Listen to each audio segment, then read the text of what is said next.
Tumekubaliana kwenye kikao cha wanaume kilichofanyika jana saa 5 usiku. Kwa wale ambao hamtokuwepo, muendelee kuifuatilia hii clip, mlike hapo na muendelee kufuatilia kwa umakini sana. Tumekubaliana hivi, kutokana na uchumi kwa wakati huu wa mama, tumeona kwa sababu tulishapitisha kule nyuma, tukasema haki sawa. Haki sawa ina maana kama haki sawa, twende kwenye usawa.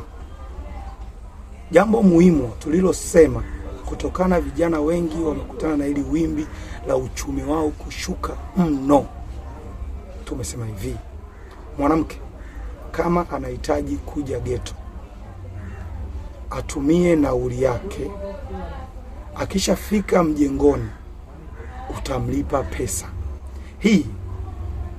Kama utakuwa unamuhitaji na yeye nauli ana, aingie kwenye daladala, ampe konda simu, kwa sababu 90% makonda wote wanalipa namba na wengi ni wanaume, na hiki kikao baadhi wengi wamehudhuria, wanajua.